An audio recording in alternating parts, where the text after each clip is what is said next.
In a televised address, Russian President Vladimir Putin threatened to use nuclear weapons as he escalates his invasion of Ukraine. Putin said he would be mobilizing at least 300,000 military reservists to fight.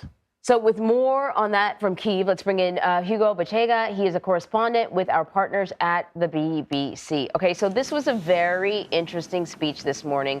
Hugo, how are people in Kyiv responding to Putin's speech?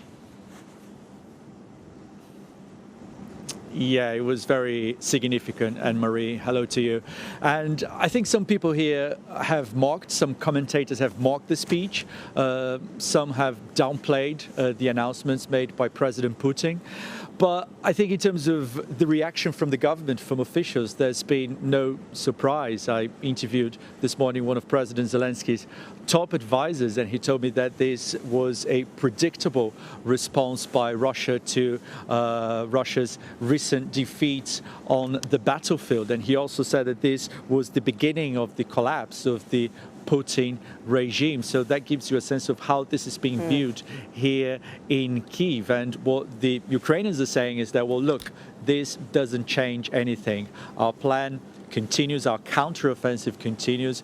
The Ukrainian army will continue to retake territory that's been under Russian occupation. And for days, we've been talking about this counteroffensive. Dozens of towns and villages have been reclaimed by the Ukrainians. And this morning, they're saying, well, look, nothing is changing. We're going ahead. The counteroffensive continues. And as you know, Hugo, Ukrainian President Volodymyr Zelensky will appear before the UN General Assembly virtually, despite Russia's objection. What are we expecting to hear from him? I think the message has been very clear. The Ukrainians want more weapons. I think they were going to use the gains of this counteroffensive to tell Western partners, look, we have the ability, we have the capacity to reclaim territory, but we need your help. And this same advisor, Mikhailo Podolyak, who is one of the top advisors to President Zelensky, said that the president today thinks that it's easier to talk with our partners in terms of accelerating the delivery of weapons. So I think the Ukrainians have been very consistent in this message that they need more weapons, they need more help, and they need it now. So I think this is going to be the key topic when President Zelensky addresses the United Nations later today. And as you said, he's not going to be there. He's going to be speaking to the General Assembly via a pre-recorded message. Can we talk a little bit about the upcoming vote in Kremlin-controlled regions of Ukraine, southern area, eastern area?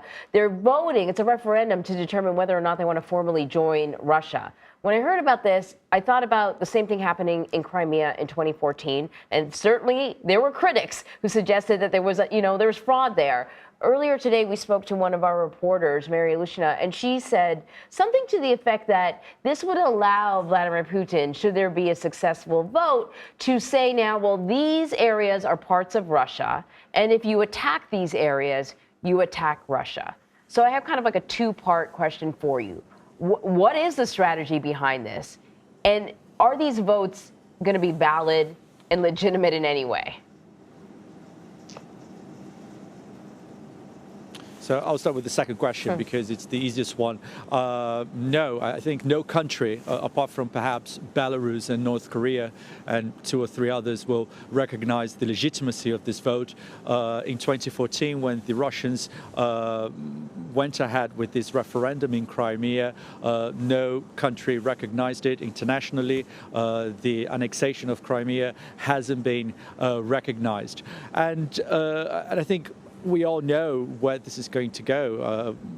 I wouldn't be surprised if we have a 97% vote in favor of joining Russia in those regions where this referendum is going to be held.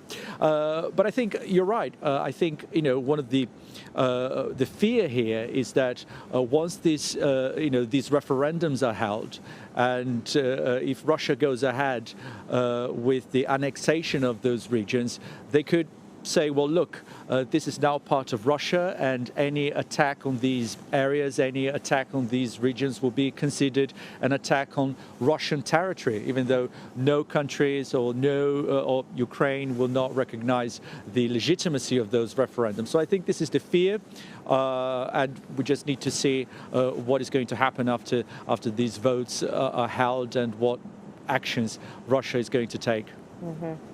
All right, Hugo Bachega, as always, my friend, thank you very much. Stay safe out there.